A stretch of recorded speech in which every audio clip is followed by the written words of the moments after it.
பானு, புதுச்சேரி நகர் பகுதியில வந்து வாய்க்கால் புதுப்பிக்கும் பணி வந்து நடைபெற்றது. கட்டி அதாவது வாய்க்கால் அந்த தடுப்பு சுவர் வந்து சரிந்து விழுந்து கிட்டத்தட்ட ஒரு 15 பேருக்கு மேல வேலை செஞ்சுட்டு இருக்க இடத்துல வந்து கிட்டத்தட்ட ஒரு 8 பேர் மேல அந்த சாங்கி வந்தது. நேற்றே வந்து பாத்தீங்கன்னா 5 பேர் வந்து 3 பேர் சம்பவ இடத்துலயும் மருத்துவமனையில 2 பேர் இறந்துட்டாங்க. இது நிலையில பாத்தீங்கன்னா 5 பேர் இருந்த நிலையில வந்து 3 பேர் வந்து சிகிச்சை பெற்று வருகிறாங்க. இதை வந்து துணைநிலை ஆளுநர் ராதாகிருஷ்ணன் நேற்று வந்து பார்வையிட்டாரு. அது மட்டுமல்லாத உரிய விசாரணை நடத்தப்படும் அறிவிச்சிருக்காங்க.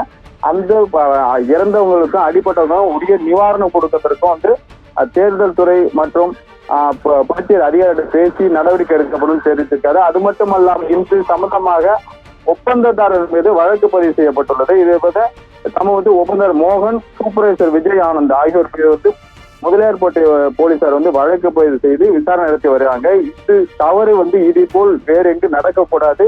இதுக்கு பாதுகாப்பாக எப்படி அந்த ஒரு வேலை செய்ய வேண்டிய என்பது சம்பந்தமாகவும் விரிவான அறிக்கை சமர்ப்பிக்கவும் துணைநிலை ஆளுநர் ராதாகிருஷ்ணன் வந்து உத்தரவு போட்டிருக்காரு. இது சம்பந்தமாக 2 பேர் வந்து வழக்கு பதிவு விசாரித்து புதுச்சேரியில பரபரப்பு ஏற்படுத்துவது காணும்.